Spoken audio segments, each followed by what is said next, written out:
मी चिंतामणी सहस्रवते. रागरंग.com या यूट्यूब वाहिनीवर आपलं सहर्ष स्वागत आहे. सांगली सातारा स्थानिक स्वराज्य संस्था मतदारसंघातून विधान परिषदेवर निवडून द्यायच्या एका जागेची निवडणूक नुकतीच झाली. भारतीय जनता पक्ष महायुतीचे उमेदवार असलेले धैर्यशील कदम हे बहुमतानं निवडून आले. जवळजवळ 301 मतांचं मताधिक्य त्यांना मिळालं आणि महाविकास आघाडीचे उमेदवार अभयसिंह जगताप हे पराभूत झाले. ते अपेक्षितही होतं, कारण महायुतीची एवढी ताकद या मतदारसंघात होती की त्यांचा विजय महायुतीचा हा होणारच होता. धक्कादायक घडलं एवढंच की महायुतीची 100 मतं फुटली आणि ती अभयसिंह जगताप यांना मिळाली. ती आता सातारा जिल्ह्यातली फुटली का सांगली जिल्ह्यातली फुटली अशी चर्चा चालू आहे. ती बरेच दिवस चालू राहील. प्रश्न असा आहे की या सगळ्या निवडणुकीमध्ये एक उमेदवारी अतिशय दुर्लक्षित राहिली किंवा त्या उमेदवारीची चर्चा दुर्लक्षित राहिली. ती म्हणजे भारतीय जनता पक्षाचे माजी आमदार, भारतीय जनता पक्षाचे माजी जिल्हाध्यक्ष पृथ्वीराज देशमुख यांची उमेदवारी.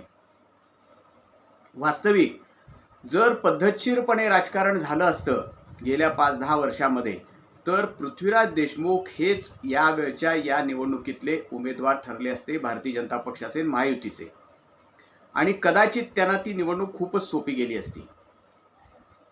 मुख्यमंत्री देवेंद्र फडणवीस यांचे निकटवर्तीय म्हणून, सहकारी म्हणून पृथ्वीराज देशमुख ओळखले जातात. त्यामुळे त्यांना उमेदवारी मिळण्यात काही फार मोठी अडचण आली असती असं नाही. परंतु त्यासाठी गेल्या काही वर्षातलं राजकारण अडचणीचं ठरलं आणि त्याचा परिणाम म्हणून त्यांना काही ती उमेदवारी मिळाली नसावी असं वाटतंय.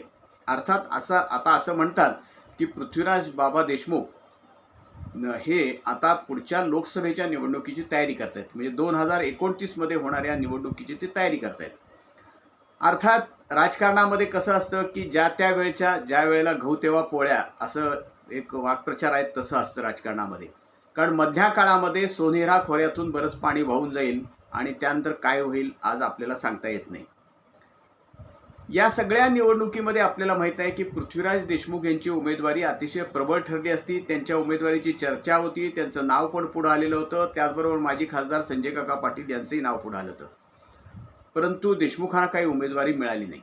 वास्तविक देशमुख हे भारतीय जनता पक्षाचे मातब्बर नेते. 12 वर्ष ते पक्षामध्ये काम करतायत. आणि त्यापूर्वीसुद्धा, म्हणजे जरी ते राष्ट्रवादी काँग्रेसमध्ये असले तरी भारतीय जनता पक्ष आणि विरोधी पक्षांशी त्यांचा अतिशय चांगला पहिल्यापासून संपर्क राहिलेला आहे. 1997च्या पोटनिवडणुकीमध्ये ते निवडून आले तेव्हासुद्धा त्यांना, ते अपक्ष म्हणून निवडून आले तेव्हासुद्धा त्यांना भारतीय जनता पक्ष आणि शिवसेनेनं पाठिंबा दिलेला होता. पृथ्वीराज देशमुख म्हणजे एकूणच देशमुख घराणं, पलूस कडेगाव ह्या विधानसभा मतदारसंघातले एकूण देशमुख घराणं हे तालेवार घराणं, देवगिरीचे राजे यादव यांची परंपरा असलेलं घराणं आहे. त्यामुळं त्या मतदारसंघामध्ये देशमुखांनी स्वतःची ताकद पहिल्यापासून वाढवलेली आहे. माजी आमदार संपतराव अण्णा देशमुख यांनी त्या मतदारसंघामध्ये विजय पण मिळवलेला होता. काँग्रेसला कायम आव्हान दिलेलं होतं. अर्थात ते आव्हान देताना देशमुख आणि पलूस तालुक्यामध्ये लाड यांची युती ही नेहमीच महत्त्वाची ठरलेली आहे. यावेळेला पंचायत समिती जिल्हा परिषदेच्या निवडणुकीत ते काही गणित जमलं नाही आणि दोन्ही पार्ट्यांना म्हणजे फारसा काही यश त्या निवडणुकीत मिळालं नाही. किंबहुना भारतीय जनता पक्षाचा पलूस आणि कडेगाव या दोन्हीकडे सुद्धा दारुण पराभव झाला आणि काँग्रेसचे नेते, राज्याचे नेते काँग्रेसचे आमदार डॉक्टर विश्वजित कदम यांच्या नेतृत्वाखाली काँग्रेसनं फार मोठा विजय त्या मतदारसंघामध्ये मिळवला. अतिशय प्रबळ त्यांनी आपलं स्थान आता विश्वजित कदम यांनी दोन्ही तालुक्यामध्ये निर्माण केलेलं आहे. जिल्हा परिषद आणि पंचायत समितीची सर्व जागा काँग्रेसनं जिंकल्या आणि दोन्ही पंचायत समितीमध्ये मोठं यश मिळवलं. पलूस नगर परिषदेची जी निवडणूक झाली त्या निवडणुकीमध्ये सुद्धा पृथ्वीराज देशमुख म्हणजेच भारतीय जनता पक्षानं खूप ताकदीनं ती निवडणूक लढवली. खूप गाजावाजा झाला. पालकमंत्री चंद्रकांतदादा पाटील यांनी खूप ताकद दिली, परंतु काही उपयोग झाला नाही. तिथेही पराभव झाला. वास्तविक त्या निवडणुकीमध्ये निलेश येसुगडे यांच्या नेतृत्वाखालच्या आघाडीबरोबर, स्थानिक आघाडीबरोबर भाजपनं तडजोड करण्याची गरज होती. स्वबळावर लढण्याची गरज नव्हती. यापूर्वीसुद्धा भारतीय जनता पक्षानं म्हणजे देशमुखांनी पलूस नगर परिषदेमध्ये बऱ्यापैकी यश मिळवलेलं होतं. परंतु यावेळेला मात्र त्यांना ते यश मिळू शकलं नाही आणि पंचायत समिती जिल्हा परिषदेमध्ये सुद्धा मोठा फटका बसला. त्याचा परिणाम असा झाला की पृथ्वीराज देशमुख यांच्या नावाची चर्चा फक्त झाली, पण त्यांची उमेदवारी होऊ शकली नाही. जर पलूस आणि कडेगावमध्ये यश मिळालं असतं, त्याचबरोबर पलूस नगर परिषदेमध्ये यश मिळालं असतं, तर निश्चितच पृथ्वीराज देशमुख यांची उमेदवारी वजनदार ठरली असती. 2014 मध्ये पृथ्वीराज देशमुखांनी भारतीय जनता पक्षात प्रवेश केला आणि विधानसभेची निवडणूक लढवली, जोरदारपणे निवडणूक लढवली. त्यानंतरच्या लोकसभेच्या निवडणुकीत 19च्या त्यांनी भारतीय जनता पक्षाला मदत केली. 19च्या निवडणुकीमध्ये विधानसभेच्या निवडणुकीत त्यांनी खूप मेहनत घेतली आणि भारतीय जनता पक्षाचा विजय व्हावा यासाठी खूप प्रयत्न केले.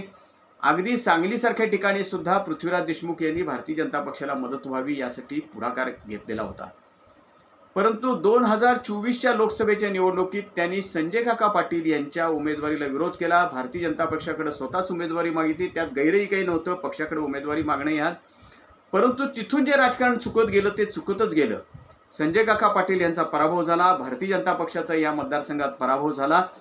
परंतु संजय काकांनी तो आपला पराभव रिकव्हर केला.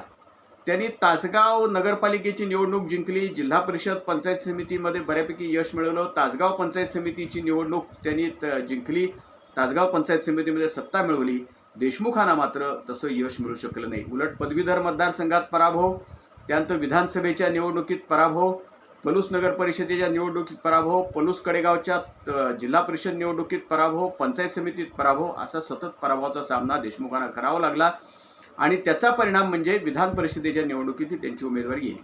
वास्तविक पृथ्वीराज देशमुख आणि म्हणजेच एकूणच देशमुख घराणं हे कडेगावच्या अगदी जवळचं, म्हणजे कराड तालुक्याच्या जवळचं, सातारा जिल्ह्याशी त्यांचे सतत संपर्क, नातेसंबंध आणि पूर्वीपासून परंपरा असलेलं, त्यामुळे त्यांची देशमुखांची उमेदवारी ही, बाबांची उमेदवारी ही अधिक प्रबळ ठरली असती, यात काही शंका नाही.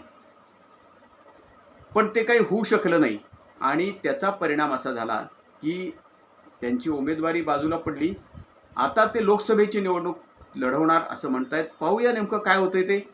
परंतु राजकारणामध्ये अनेकदा आपण काही निर्णय घेताना, काही पवित्रे घेताना हे खूप विचार करून घ्यायचे असतात आणि शक्यतोवर फाटाफूट होऊ नये याकरता आपण प्रयत्न करायचे असतात. त्याच मतदारसंघामध्ये, पलूस कडेगाव मतदारसंघामध्ये डॉक्टर विश्वजित कदम यांचं उदाहरण खरं म्हणजे सगळ्यांच्या समोर आहे. त्यांच्या घराण्यामध्ये सुद्धा खूप कार्यकर्ते आता पुढे आलेले आहेत, कदम घराण्यामधले. परंतु विश्वजित कदम यांनी तो समतोल व्यवस्थितपणे सांभाळलेला आहे. त्यांनी आपल्या भाच्याला पलूसमधनं उमेदवारी दिली, त्याला जिल्हा परिषदेचे उपाध्यक्ष म्हणून निवडून आणलं. इकडं जितेश कदम यांना त्यांनी उमेदवारी दिली, दुसऱ्या एका पुतण्याला उमेदवारी दिली, जितेश कदमना निवडून आणलं, पलूस कडेगाव पंचायत समितीचे सभापती केलं. उद्याला जितेश कदम हे आपल्याला काही स्पर्धक ठरतील का वगैरे असा विचार करत ते बसले नाहीत. त्यांनी एक बरोबर समतोल साधला. हे उदाहरण डोळ्यासमोर ठेवलं पाहिजे आणि हा जर समतोल साधला गेला असता तर कदाचित पृथ्वीराज बाबांची उमेदवारी ही निश्चित झाली असती. त्यांना यापूर्वीच्या निवडणुकीपूर्वीच्या विजयही मिळाला असता. कदाचित राजकारणाचा सगळा रंगही पालटला असता. पाहूया आता पुढं काय होते ते. परंतु पृथ्वीराज बाबांची उमेदवारी ही निश्चितपणे भारतीय जनता पक्षाला आणखी ताकदवान ठरली असती. खुद्द त्या मतदारसंघामध्ये भारतीय जनता पक्ष रुजवण्याच्या दृष्टीने सुद्धा ताकदवान ठरली असती, यात काही शंका नाही. पाहूया आता पुढं काय होतं ते. लोकसभेच्या निवडणुकीपर्यंत बरंच पाणी वाहून जाणार आहे. मी मगाशी म्हटलं तसं सोनेरा खोऱ्यातनं. त्यावेळेला काय होते ते आपण पाहू. आमचं हे रागरंग.com ही जी यूट्यूब वाहिनी आहे ही आपण लाईक करा, शेअर करा आणि सबस्क्राईब करा. धन्यवाद.